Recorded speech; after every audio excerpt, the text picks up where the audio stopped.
Olá pessoal, eu sou o professor Júlio Vieira e essa é a nossa videoaula sobre as obras indicadas para o vestibular seriado da UFVJM SASI, etapa 2025. As obras indicadas são poemas escolhidos do Gregório de Matos, Senhora de José de Alencar, O Alienista do Machado de Assis e alguns textos escolhidos da Cristiane Sobral. Nós vamos fazer a análise de cada um por sua vez e depois vamos relacioná-los. Iniciando cronologicamente, o que vem primeiro são os poemas de Gregório de Matos. São poemas escolhidos que foram selecionados e prefaciados por José Miguel Wisnik. Gregório de Matos nasceu em Salvador em 1636, morreu em Recife em 1696. A poesia barroca, principalmente a poesia do Gregório de Matos, é uma poesia marcada pelo exagero, pelo conflito, que é próprio do barroco, né? As contradições, o excesso de figuras de linguagem, o cultismo, que é o termo que se refere a esse rebuscamento da linguagem, esse excesso de figuras, a essa seleção de um vocabulário mais elaborado para criar um efeito visual na poesia. Enfim, o cultismo é isso, é esse jogo com a linguagem, o próprio nome já indica, para parecer mais culto mesmo. O Gregório de Matos, conhecido também como Boca do Inferno, por causa da sua vertente crítica, que é uma das vertentes que nós vamos analisar, que está presente nesses poemas escolhidos. Tá?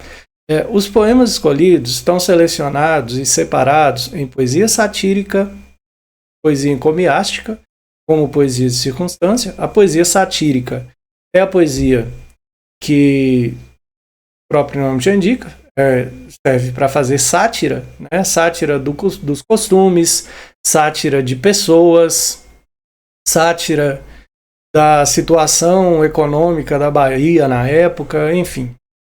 A poesia encomiástica, também como poesia de circunstância, era uma poesia feita para homenagear pessoas ou alguns lugares ou datas, enfim. A poesia amorosa, nome é autoexplicativo, e pode ser lírica quando ele faz para homenagear uma mulher ou para falar do amor, ou erótico-irônica, quando ele vai fazer sátira com relação ao amor. E por fim, a poesia religiosa. É interessante pensar que faz parte do arquétipo do homem barroco esse exagero. Então, tantas vertentes dentro de um poeta apenas já revela a multiplicidade, que é o tumulto, que é o pensamento do sujeito barroco. Para contextualizar, o barroco está no século XVII, né, também chamado de seiscentismo, no contexto da Contra-Reforma. Por isso, essa contradição entre a racionalidade pregada pelos renascentistas e a religiosidade, que vai se movimentar contra essa racionalidade. Então, antropocentrismo e teocentrismo em conflito, tudo isso é espelhado na poesia barroca. Nós vamos analisar um poema de cada parte, de cada tipo, e assim nós vamos conseguir ter uma visão mais global da obra do Gregório de Matos.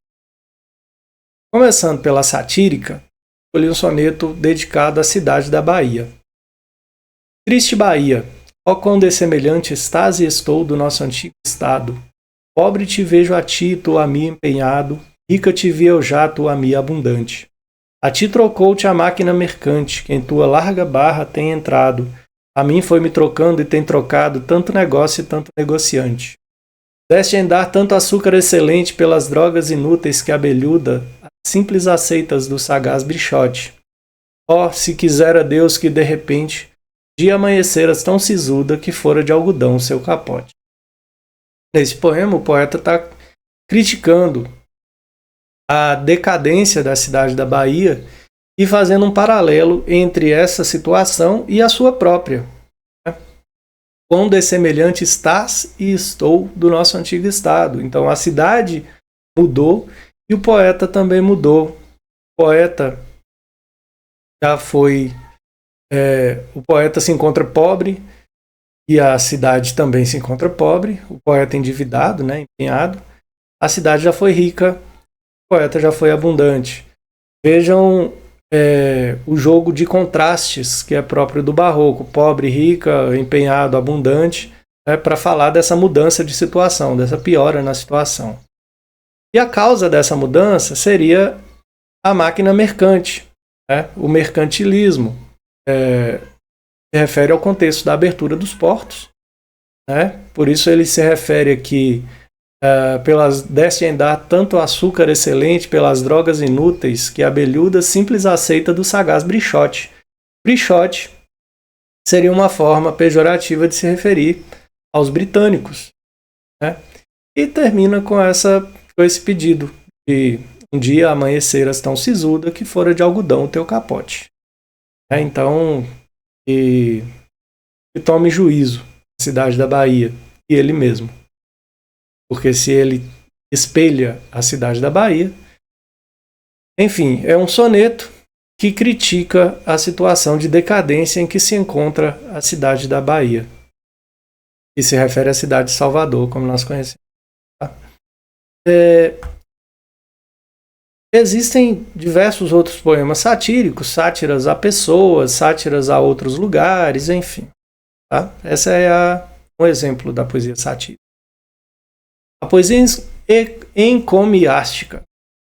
A poesia encomiástica é uma poesia feita em homenagem, como se fosse uma encomenda. Ele quer agradar alguém e ele escreve um poema. Por isso é uma poesia de circunstância.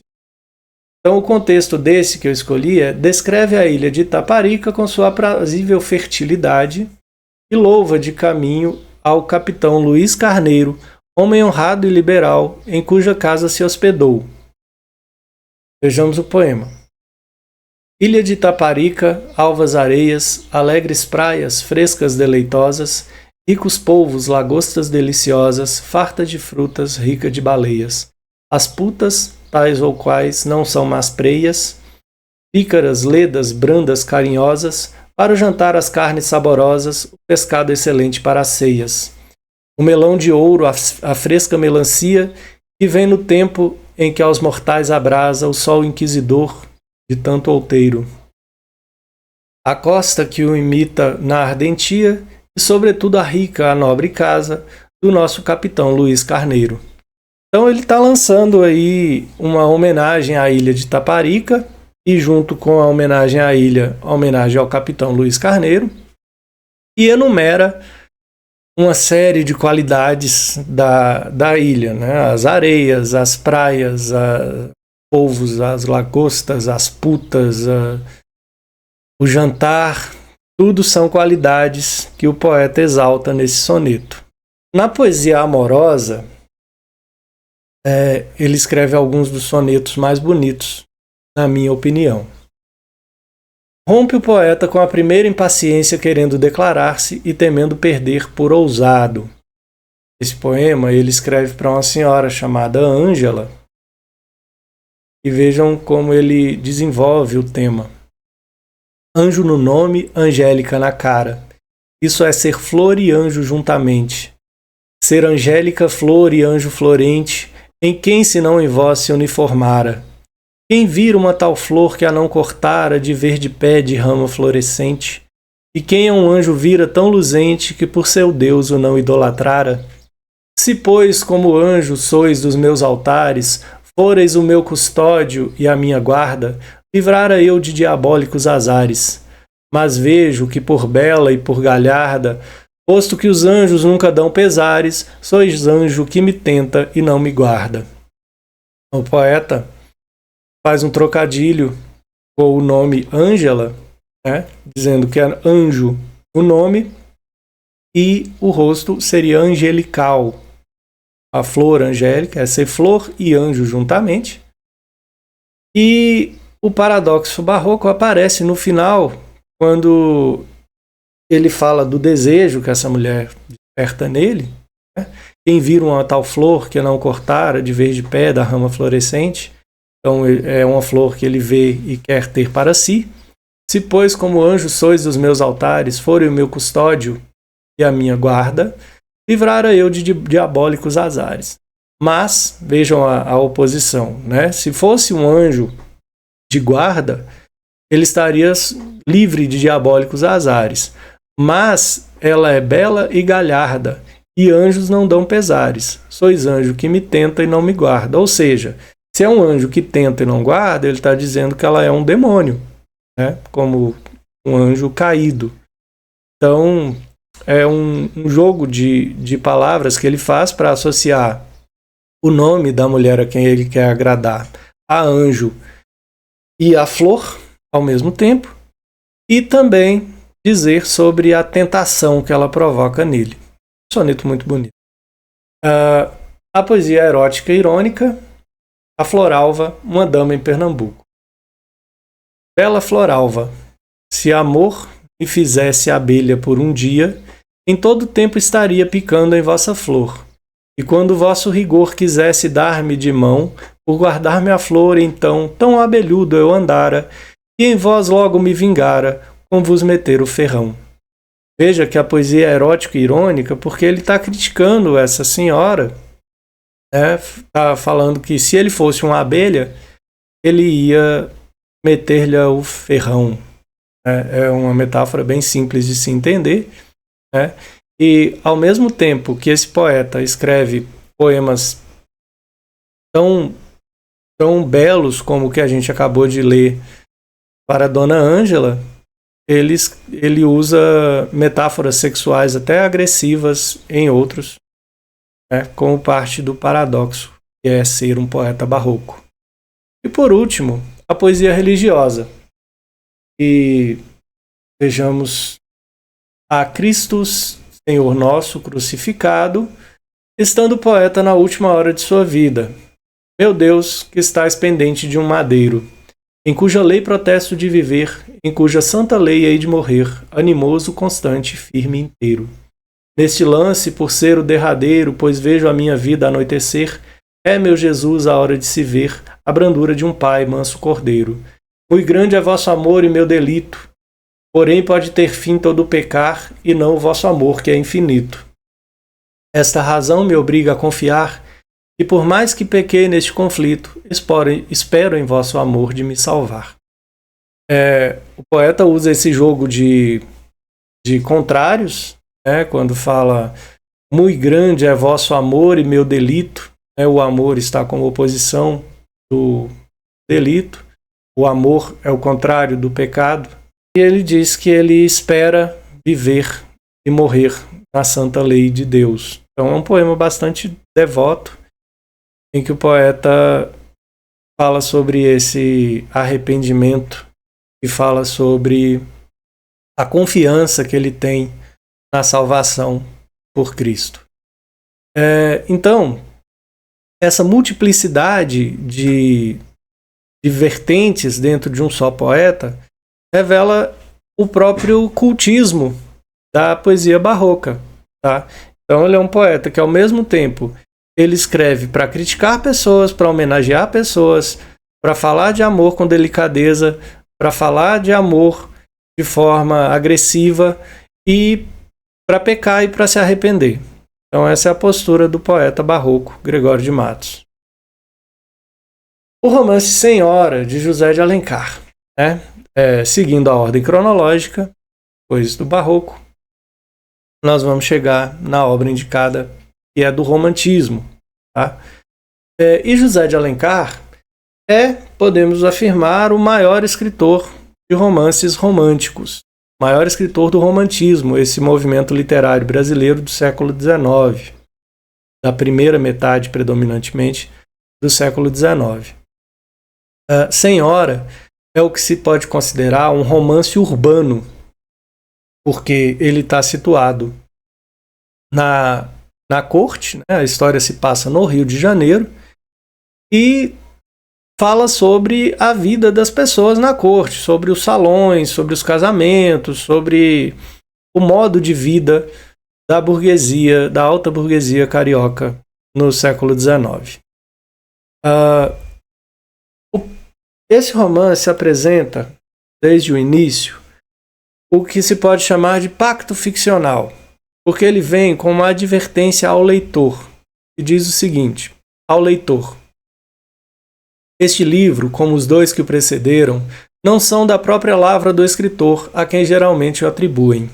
A história é verdadeira, e a narração vem de pessoa que recebeu diretamente e em circunstâncias que ignoro a confidência dos principais atores desse drama curioso.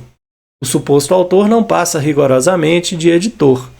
É certo que, tomando a si o encargo de corrigir a forma e dar-lhe um lavor literário, de algum modo apropriar-se não a obra, mas o livro. Então ele está dizendo que a narrativa não é invenção dele, tá? A narrativa foi recebida de pessoa que recebeu diretamente dos atores envolvidos. Podemos dizer que ele está dizendo que é uma fofoca, né?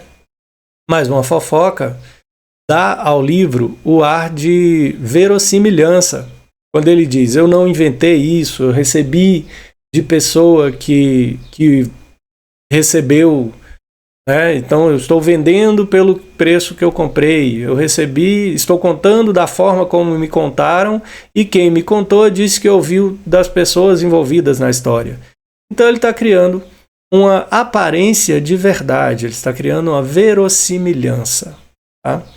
O foco narrativo é o foco narrativo tradicional do romantismo, que é o narrador em terceira pessoa onisciente, que tem acesso aos pensamentos, às intenções dos atos, a todas as questões subjetivas dos personagens, mas não se envolve diretamente na narrativa. Podemos perceber essa postura onisciente do narrador nesse trecho, já do início do romance, quando ele está apresentando a Dona Aurélia Camargo. Quem não se recorda de Aurélia Camargo, que atravessou o firmamento da corte como brilhante meteoro e apagou-se de repente no meio do deslumbramento que produzira seu fulgor?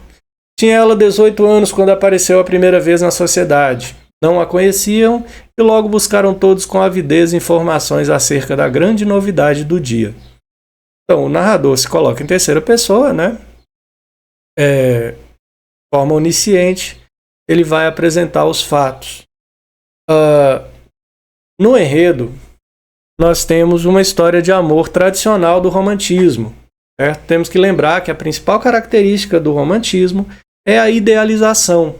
Então, a idealização do amor, a idealização da mulher, a idealização de todas as coisas. Né? E a gente pode resumir o enredo assim: a Aurélia, pobre, ama Seixas, pobre. Né? A Aurélia era uma moça pobre, estava apaixonada e era correspondida por um sujeito chamado Seixas, que também não dispunha de muitos recursos, e o Seixas vivia apenas com a mãe e duas irmãs, e viviam da exploração do aluguel de 2 escravos. Então eles não dispunham de tantos recursos. Isso se apresenta como um impedimento para o amor dos dois, porque Seixas pensa que, casando-se com a Aurélia, ele estaria destinado a permanecer naquela vida de pobreza, né? Aquela vida de restrição, e ele gostava de frequentar as altas rodas sociais, enfim. Então ele troca a Aurélia por uma noiva mais vantajosa, ou seja, ele encontra uma noiva que apresenta um dote, que oferece um dote mais vantajoso e o faria melhorar de condição. Né? Com isso ele abandona a Aurélia e se compromete com essa nova moça. A Aurélia fica rica de repente. Como que ela fica rica de repente? Uma herança do avô. O avô morreu, deixou uma herança, ela era a única herdeira, ela fica rica, ela só não tem total controle dos bens porque ela é muito jovem, então ela tem um tutor. Ela chama esse tutor, né, e é nesse momento que ela aparece na sociedade como uma dama admirada por todos. Ela chama esse tutor e diz que está interessada em comprar um noivo. E ela usa exatamente esse termo, comprar, porque ela oferece um dote muito mais valioso do que o que já tinha oferecido para ele. arranja um jeito de ele se livrar do compromisso e compensa a atual noiva do Seixas, descobrindo que existe um rapaz bom que gosta dela e oferecendo um dote para que ele se case com ela. Então ela não deixa a moça desamparada. O interesse dela é se vingar do Seixas, porque quando ela se casa com ele e ele aceita se casar sem saber com quem é, porque ele só pensou que o dote era interessante e se certificou de perguntar ao portador do recado se a pessoa que estava oferecendo o dote não era muito feia, né, de forma que impedisse o casamento.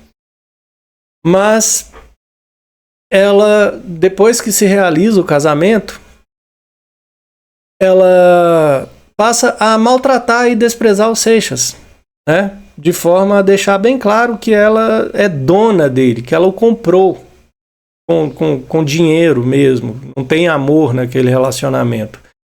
O amor antigo não existe mais, né? O Seixas, a princípio, ele se submete a essa situação, porque, afinal de contas, ele tem um contrato, né? Mas depois ele se cansa dessa situação, consegue dinheiro para recomprar o dote, né? Para compensar o dote e desistir do casamento. Quando ele faz isso, ele entrega para ela o dinheiro, eles desfazem o trato do casamento, eles vão se separar definitivamente. Nesse momento, a Aurélia confessa que o ama, ele fica ainda receoso, porque ele ainda estaria numa situação em que ela é muito mais rica que ele, e ele não tem dinheiro, e ela poderia humilhá-lo novamente. Nesse momento, ela mostra para ele um testamento em que ela o nomeia herdeiro de todos os seus bens, de modo que eles estariam em situação de igualdade, já que tudo que é de um é do outro, né? Eles reatam o casamento e finalmente o amor triunfa. É um romance bem próprio da idealização do romantismo, né? Porque é um amor que, a princípio, é correspondido. Aparece um impedimento para esse amor, e o impedimento é o dinheiro, o impedimento são as convenções sociais, o impedimento é a ambição do Seixas, né? Essa ambição é superada, podemos afirmar que sem muito mérito dos envolvidos, tudo muito questão de acaso, né? E no final o bem triunfa, né? O amor triunfa. Então essa é a idealização romântica da relação amorosa. Mas nós podemos ver nesse romance também uma espécie de crítica, tá? Uma crítica bem sutil, porque é um escritor romântico, né? Uma crítica sutil às convenções sociais, aos casamentos arranjados, os casamentos por interesse, enfim. Há uma crítica à sociedade que se move meramente por aparências e interesses financeiros, né? Aí vem o Alienista, que é do movimento literário posterior ao romantismo, que é o realismo. O Alienista foi publicado em 1882. Trata-se de um conto longo ou uma novela curta, como vocês preferirem. Não faz muita diferença definir se é um conto ou se é uma novela. Mas Machado de Assis, assim como José de Alencar é o principal escritor do romantismo brasileiro, Machado de Assis é o escritor que introduz o realismo no Brasil e é o maior escritor realista e um dos maiores romancistas que nós tivemos desde sempre. Dentro do realismo, a crítica à sociedade, que no romantismo era velada, dentro do realismo essa crítica fica mais explícita, mas ela é feita principalmente por meio da ironia, né?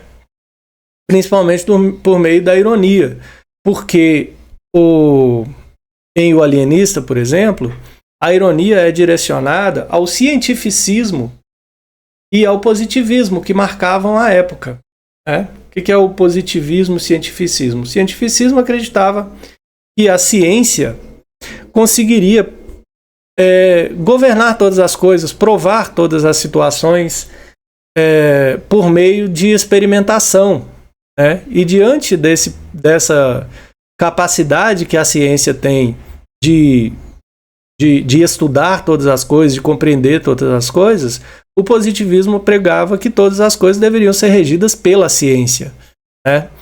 E o que se critica em O Alienista é exatamente essa postura. O enredo de O Alienista é muito interessante. É um livro bastante engraçado, inclusive. É bem divertido de se ler.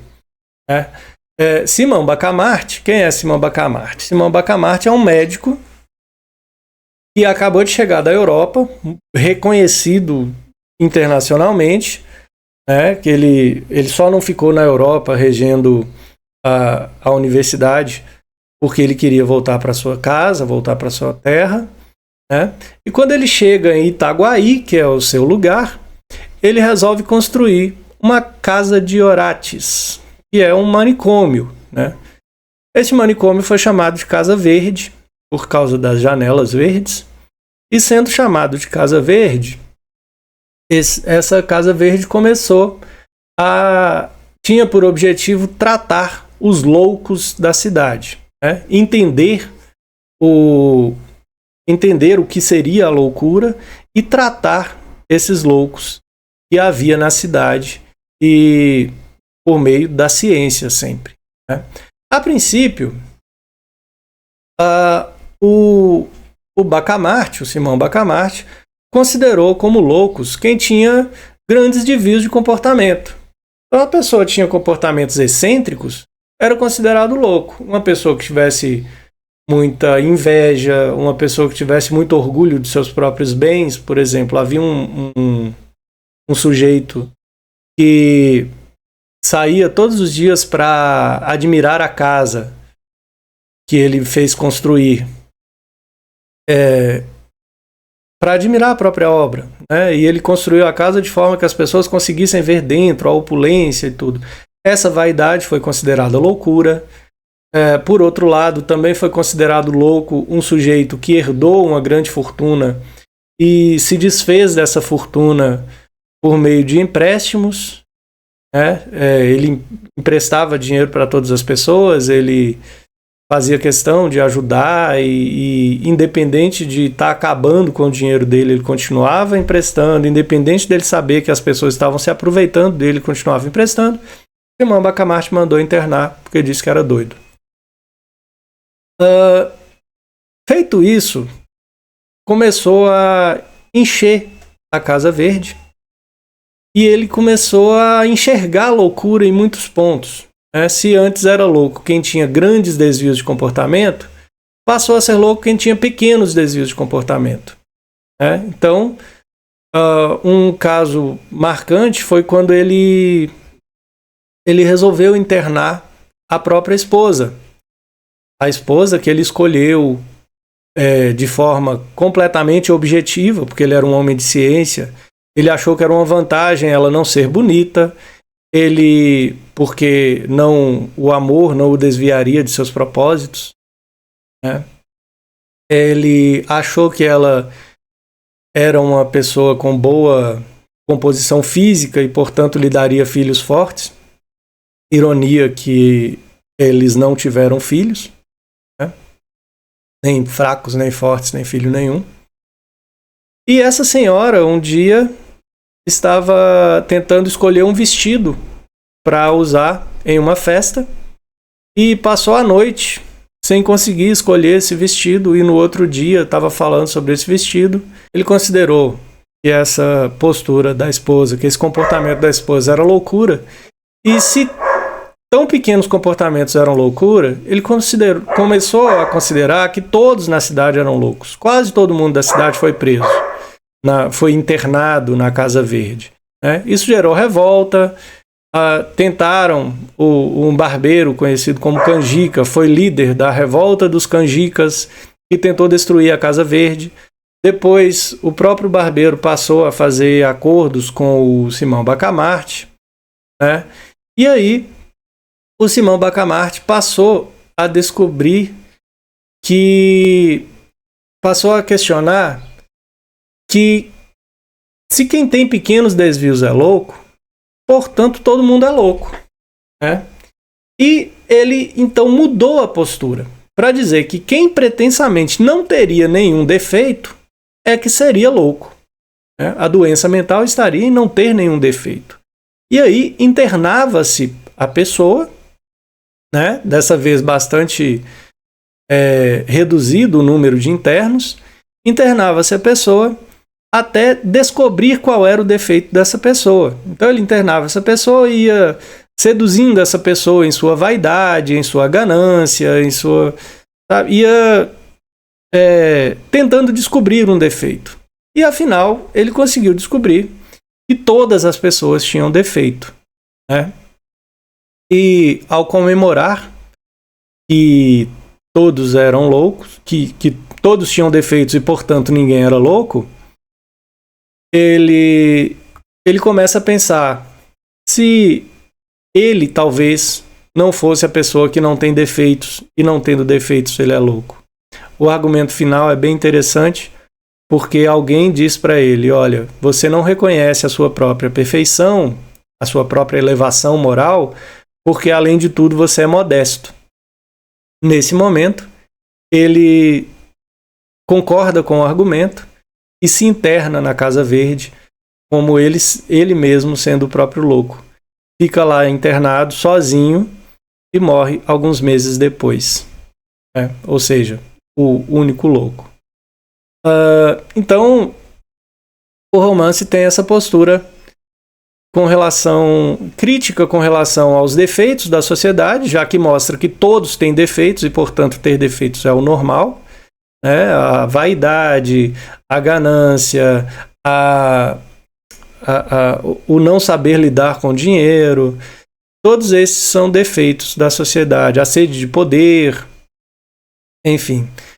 E critica esse cientificismo que acredita que a ciência é capaz de explicar todas as coisas, inclusive esses pequenos desvios de comportamentos sociais.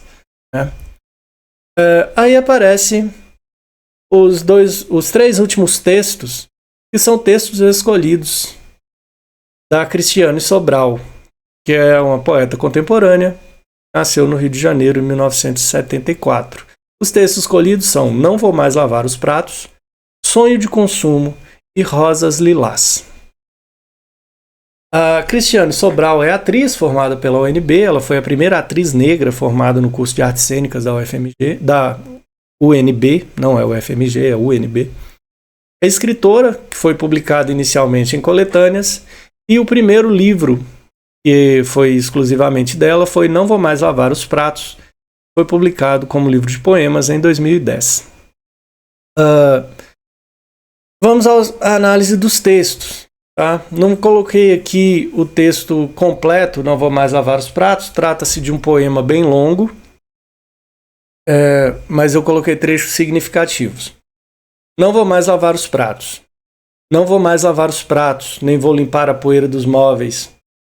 Sinto muito, comecei a ler, abri outro dia um livro e uma semana depois decidi, não levo mais o lixo para a lixeira, nem arrumo a bagunça das folhas que caem no quintal. Sinto muito. Depois de ler, percebi a estética dos pratos, a estética dos traços, a ética, a estática. Olho minhas mãos quando mudam a página dos livros, mãos bem mais macias que antes, e sinto que posso começar a ser a todo instante. Sinto. Li a assinatura de minha Lei Áurea, escrita em negro maiúsculo, em letras tamanho 18, espaço duplo. Aboli. Não lavo mais os pratos. Quero travessas de prata, cozinha de luxo e joias de ouro, legítimas. Está decretada a Lei Áurea. Esse texto foi publicado inicialmente no Cadernos Negros 23, Poemas Afro-Brasileiros, em 2000, e depois entrou no livro que tem o mesmo nome, que é Não Vou Mais Lavar os Pratos. Podem perceber que o lavar os pratos aí é uma metáfora, né, do papel que é comumente esperado da mulher, especificamente da mulher negra. E que começar a ler é romper com esse papel socialmente estabelecido. A pessoa que lê, ela não fica presa ao que a sociedade determina que seja o seu lugar, né? Então, lavar os pratos, levar o lixo para a lixeira, arrumar folhas no quintal, tudo isso são coisas que, depois de se ler, percebe que não é obrigação só da mulher, né? Então, as mãos agora podem ser mais macias. Fala sobre a transformação que a leitura faz, né? Aboli, não lavo mais os pratos, quero travessas de prata, cozinha de luxo e joias de ouro legítimas. Está decretada a Lei Áurea. O eu lírico aqui, como mulher negra também, né, fala sobre a decretação da Lei Áurea, ou seja, um processo de libertação, simbolicamente, desses papéis sociais estabelecidos, certo? A linguagem do poema é uma linguagem bem contemporânea, versos brancos, mas bastante líricos, né? A métrica é livre e a linguagem bem acessível.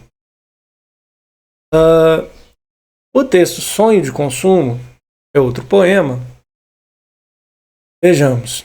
Se você me quiser, vai ser com cabelo trançado, resposta na ponta da língua, teste de HIV na mão.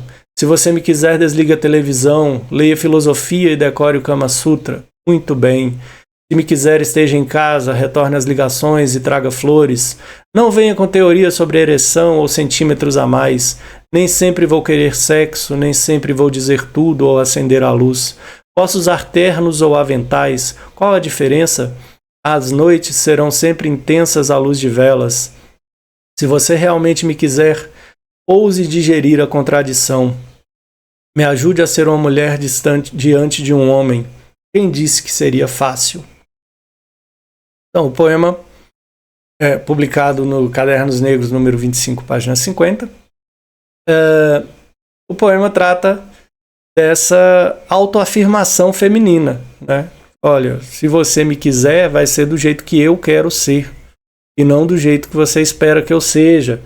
Não adianta vir tentar se autoafirmar para mim, porque eu tenho minha própria autoafirmação agora, sabe? Então é uma mulher moderna, uma mulher que fala sobre sexo, uma mulher que não se submete, uma mulher que pode usar ternos ou aventais sem que isso a diferencie, né? Então, o homem, para suportar essa mulher, segundo o texto, não é fácil, né? Então, quem disse que seria fácil? Que essa mulher que não depende desse homem é uma mulher muito mais difícil. Poema também feito com verso livre, com a linguagem contemporânea, sem rimas, né? Versos brancos, e tratando dessa questão de uma insubmissão feminina. O último texto é Rosa Lilás, que diz: saio de casa com a sensação de que, caso encontre uma flor pelo caminho, e mediante a beleza e a contundência de sua aparência, talvez eu não vá trabalhar e me deixe levar por uma outra atividade, a contemplação. Nenhum sinal de qualquer flor, muito menos de uma rosa. A rádio subconsciente deve ter sido apanhada por alguma interferência consequente da chuva e não toca absolutamente nada hoje. Um dia pálido, propício a desejos de encontros com rosas lilás. Aqui estou eu, em meio à minha própria estrada. Contemplo a vida como uma possível história que um dia contarei aos meus filhos, aos meus cães, à minha menopausa e às minhas rugas. Rugas com desenhos de rosas lilás, de pétalas de espinhos, de sapatos limpos, de fiapos de guarda-chuva velho, de manhãs de sol, de pingos de chuva, de banhos de lua, rugas de expressão de uma geração que ainda está a caminho e insistentemente em busca de algo, rugas de geração filtro solar. Esse texto foi cedido pela autora, tá? Ele está disponível no site da UFMG, que divulga as escritoras negras, certo? E foi cedido pela própria autora. Trata-se de, podemos dizer, de um poema em prosa, tá? Poema em prosa em que, em primeira pessoa, há uma reflexão sobre a intenção de viver a contemplação ao sair de casa, né, num dia chuvoso, a pessoa sente que se encontrasse uma rosa, se encontrasse uma flor pelo caminho, pararia, deixaria o dia e passaria o dia em contemplação. Mas essa pretensão é atravessada pelas contingências do dia, porque não tem nenhum sinal de flor, muito menos de rosa, né? Ela fala sobre uma rádio subconsciente que nesse dia não está tocando música nenhuma. Ela diz que todos os dias acorda e ouve em sua própria cabeça a música do dia. E nesse dia ela não está ouvindo nada. Então é uma reflexão sobre a vida, sobre a correria, sobre as circunstâncias em que a pessoa se encontra, né? E sobre tentar viver uma vida com significado, que vai ser contado depois numa reflexão na velhice, significativamente. Então é uma mulher que busca a sua independência e busca viver experiências de intensidade na vida. Então, como se pode ligar essas 4 obras de alguma maneira? Tá? Todos esses escritores apresentam críticas sociais de alguma forma. Por isso eu acredito, por exemplo, que exista uma possibilidade maior de cair na prova texto da poesia satírica, em que Gregório de Matos critica as condições de vida na cidade da Bahia, certo? O José de Alencar vai criticar os costumes, né? Criticar os costumes da burguesia carioca sobre casamento e tal, e traz uma personagem feminina que não se submete a esses costumes, porque em vez de aceitar um casamento arranjado, em vez de se submeter à vontade do marido, ela se torna uma mulher independente e vai ela mesma humilhar o marido que a trocou por um dote melhor antes, né? Tem o triunfo do amor no final? Tem, porque é uma idealização romântica. Mas tem uma mulher que foi insubmissa, tem uma mulher que foi independente, que fez valer a sua vontade, né? Assim como a poesia da Cristiane Sobral. Então, a gente pode ver essa mulher que é representada na Cristiane Sobral um pouco na Aurélia Camargo. E é claro, né, gente, guardadas as devidas proporções, porque a Aurélia Camargo ficou rica por acaso, teve um avô que morreu e deixou herança, e nunca teve que trabalhar na vida, mas mesmo assim existia um papel social a ela atribuído, e ela rompeu com esse papel. E é disso que a Cristiane Sobral está falando, né?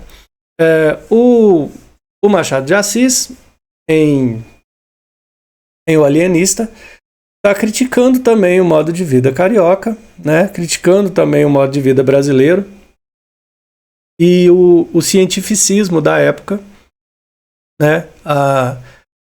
A forma como as pessoas aceitam os maiores absurdos em nome da ciência, em nome de prestígio, em nome de poder, etc.